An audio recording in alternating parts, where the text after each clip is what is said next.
дар кори конференсия раёсати донишгоҳи давлатии тиҷорати тоҷикистон ҳайати профессорон ва омӯзгорон донишҷӯён иштирок намуданд. иттилоъ дода шуд ки ҳоло дар донишгоҳ 26 маҳфили илмӣ ва 3 ҷамъияти илмии донишҷӯён фаъолият менамояд ки зиёда аз 600 нафар донишҷӯёнро фаро гирифтааст. тибқи барномаи ҳафтаи илм ки аз 13 бахш иборат аст, 153 мақолаи омӯзгорон ва олимон ва 270 маърузаи донишҷӯён ба нақша гирифта шудааст, ки дар умум 423 маърузаро фаро мегирад. иброз гардид ки нақши президенти ҷумҳурии тоҷикистон пешвои миллат муҳтарам Эмомалӣ Раҳмон дар рушди илми ватанӣ ва пешрафти корҳои илмию тадқиқотӣ назаррас арзёбӣ мегардад, ки дастгирии соҳаи маориф ва илмро соҳаи ҳаёти ҷомеа ва давлат ба саҳми рушди илму маориф вобастагии мустақим дорад. донишгоҳи давлатии тиҷорати тоҷикистон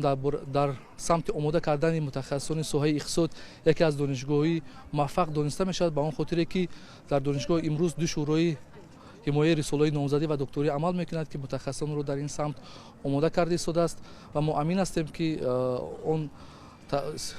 дар конференс он мақолаҳо, он тадқиқоти олимоне ки давоми сол тадқиқ намуданд дар ҳафтаи илм барои омма пешниҳод мегардад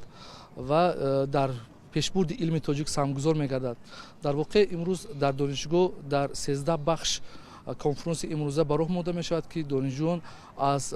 пешрафти рушди иқтисоди миллии ҷумҳурии Тоҷикистон, аз ҳадафҳои стратегии иқтисоди мамлакат тадқиқотҳои худ ва натиҷаҳои корҳои илмии худро пешниҳод мекунанд. рушди илму маориф калиди пешрафти ҳамаи соҳаҳо ва омили муҳимтарини таъмин намудани ояндаи босуботи давлат ва фардои босуботи ҷомеа ба ҳисоб меравад. бинобар ин бо назардошти талаботи замон, соли ҷорӣ бо қарори ҳукумати ҷумҳурии Тоҷикистон аз 28 феврали соли 2025 самтҳои афзалиятноки тадқиқоти илмӣ ва илмии техникӣ дар ҷумҳурии Тоҷикистон барои давраи то соли 2030 аз ҷониби президенти ҷумҳурии Тоҷикистон пешвои миллат муҳтарам Эмомалӣ Раҳмон ба имзо расидааст, ки чунин самтҳои афзалиятноки тадқиқотӣ илмӣ ва илмии техникӣ дар ҷумҳурии Тоҷикистон барои давраҳои то соли 2030 аз бахшҳои иқтисоди рақамӣ, зеҳнӣ ва нерӯи зеҳнӣ, иқтисоди сабз, технологияҳои саноатӣ, амнияти энергетикӣ, технологияҳои коммуникатсионӣ ва иттилоотӣ, амнияти озуқаворӣ, низоми устувори нақлиёт, маориф ва фарҳанги миллӣ